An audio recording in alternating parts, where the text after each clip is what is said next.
मनाएर नेपालमा धर्मनिरपेक्ष गरेर नेपालमा गाई काट्ने, गाई खाने, चर्च बनाउने, गाउँ गाउँमा धर्म परिवर्तन गराउने, क्रिश्चियनिटीकरण गर्ने यो काममा विदेशीले पैसा पठाइरहेको रहेछ।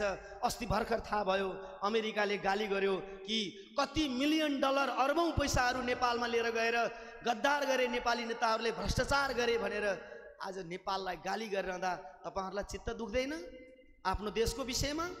त्यसैले गर्दा समादरणीय सज्जनवृन्द, म धर्मगुरु पनि हो, मैले व्यासपीठमा बसेर मेरो कर्म, मेरो धर्म म गर्छु पनि, तर जब जब देशमा धर्ममा संकट पर्छ, जब जब राष्ट्रमा धर्ममा संकट पर्छ, त्यति बेला मैले भगवानको एउटा सैनिकको भावना मतलब यो रूप पनि धारण गर्नुपर्ने हुन्छ।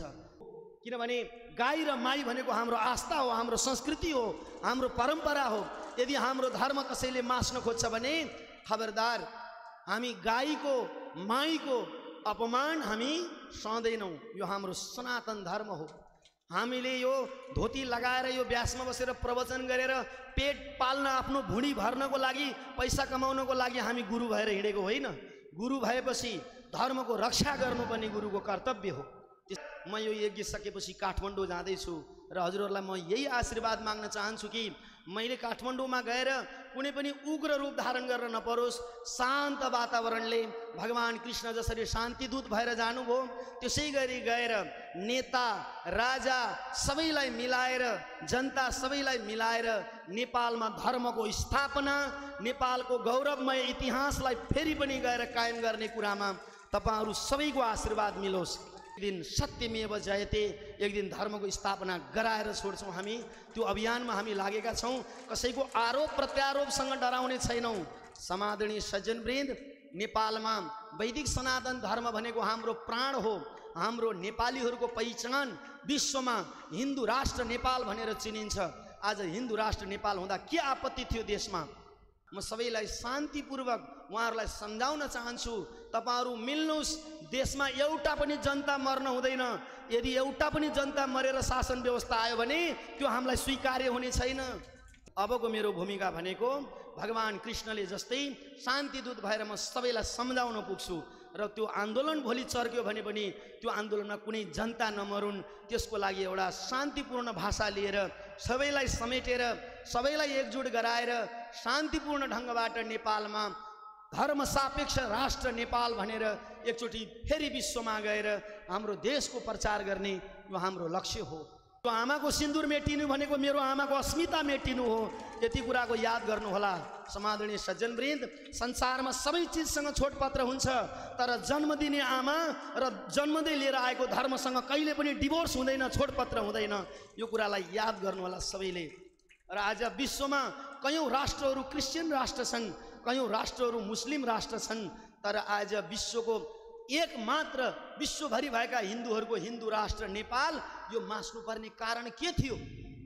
यहाँ पैसाको खेलमा देशको धर्म बेच्ने काम गरे। जसले धर्म बेच्यो त्यसले आमा पनि बेच्छ, त्यसले श्रीमती पनि बेच्छ। त्यसैले धर्म छाडाहरूलाई खबरदारी गर्नुपर्ने समय आएको छ। मैले आज व्यासपीठबाट यो कुरा बोल्न नमिल्ने हो, तर पनि भागवतको आज जागरणको दिन मैले यतिका दिनसम्म हजुरहरूसँग केही बोलेको थिइनँ। मैले मनमा दबाएर मैले बाँधेर आफूलाई राखेको थिएँ। तर आज यो बुवाहरूको अघि संस्कृति जोगाउने कुरा लिएर जो भजन लिएर आउनुभयो त्यसपछि यो मेरो भित्रैबाट भाव बगेको छ। समादरणीय सज्जनवृन्द, म हजुरहरूलाई व्यासपीठबाट के प्रण गर्छु भने नेपालमा हिन्दू राष्ट्र नफर्केसम्म म चैनको निन्द्रा कहिले पनि सुत्नेवाला छैन। किनभने आजसम्म एउटा धर्मगुरु भएर मैले ठाउँ ठाउँमा, कति ठाउँमा म सडकमा पनि बसेको छु, अनसन पनि बसेको छु, मैले कति प्रकारको कष्टहरू भोगेको छु। त्यो मैले केही पनि भोगे जस्तो मलाई लागेको छैन। नेपाललाई हिन्दू राष्ट्र गराउन अगर प्राण जान्छ भने पनि, देश हिन्दू राष्ट्र हुन्छ भने प्राण जाए पर वचन न जाए, हाम्रो प्राण जाओस् तर नेपाललाई धर्मको स्थापना गरेर छोड्ने छौं। यो काममा तपाईहरु सबैको आशीर्वाद मिलोस्। आमाहरू, नेपालमा कतिपयले राजालाई आज भोलि देखिनु भएको छ मिडियामा, राजाको विषयमा खूब ठुलो चर्काचर्की गर्छन्, कतिपयले राजालाई खूब ठुलो गाली पनि गर्छन्। तर ती राजाले कहिले पनि नेताहरूलाई गाली गरे मैले सुनिन। ती राजाले कहिले पनि कसैलाई नराम्रो भनेको मैले सुनिन। ती राजालाई कतिपयले दाई मारा भनेर आरोप लाउँछन्। यदि दाई मारेको भए राजालाई उहिले जेल हालिसक्थे यी नेताहरूले।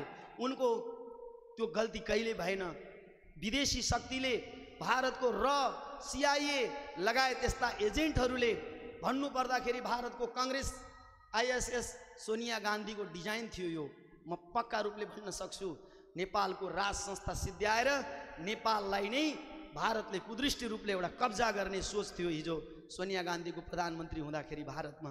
आज त्यो अनुरूप याद गर्नुहोस्, एकचोटि नेपालमा जब राजीव गान्धी र सोनिया गान्धी आएका थिए पशुपतिनाथको दर्शन गर्न, हाम्रो बडा महारानी ऐश्वर्या राज्य लक्ष्मीले वीरेन्द्र सरकारको श्रीमती महारानीले के गर्नुभयो भने उनलाई क्रिश्चियन भएको कारणले गर्दा श्रीमानलाई मन्दिरभित्र जानुभयो पशुपतिनाथमा।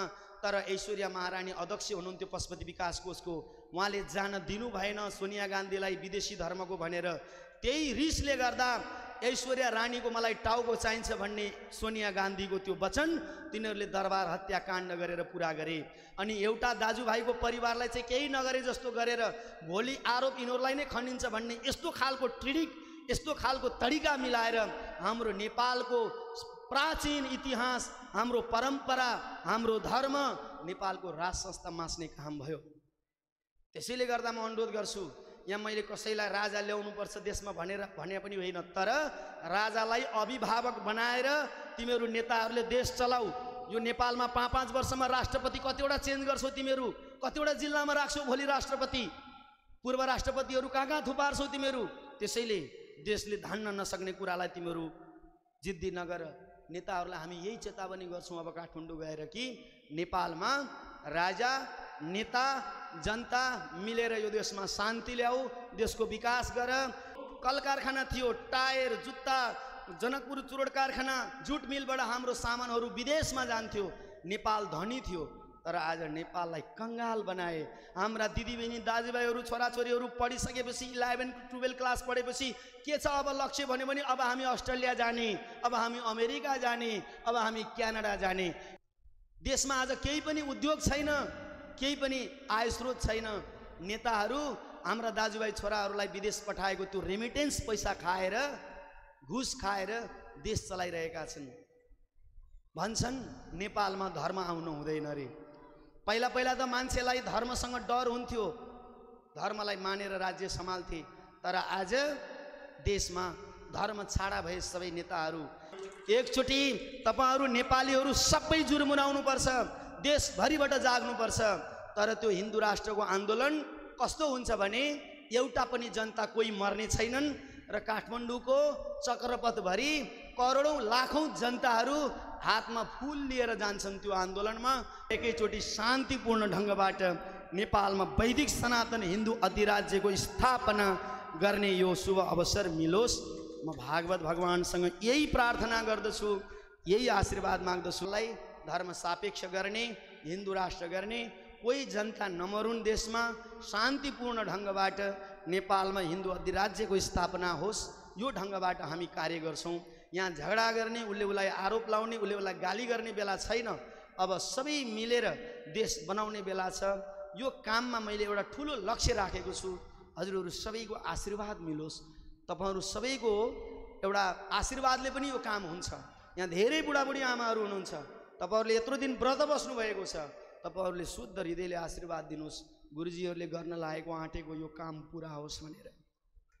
यो किनभने विश्वको हिन्दूहरूको लागि यो एकदमै महत्त्वपूर्ण कुरा हो। हिन्दू धर्म चाहिन्छ, ठिकै छ, ल राख्नुपर्छ भनेर मलाई बोलाउनु भयो भने म एमाले पार्टीको कार्यकर्ताले कार्यक्रम राखे पनि जान्छु, कांग्रेसले कार्यकर्ताले कार्यक्रम राखे पनि जान्छु, माओवादीले राखे पनि जान्छु।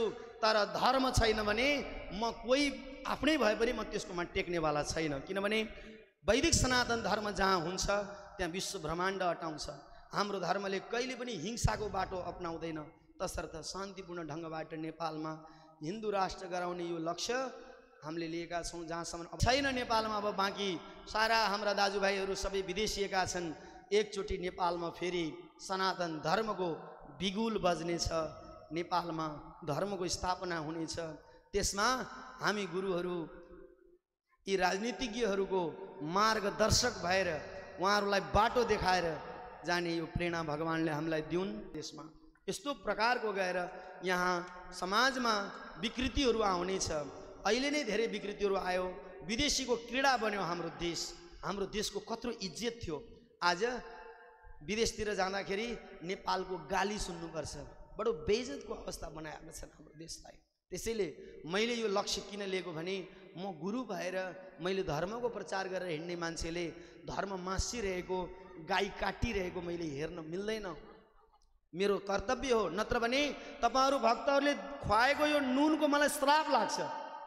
तपाईहरुको धर्मको रक्षा गर्नु मेरो कर्तव्य हो, जिम्मेवारी हो।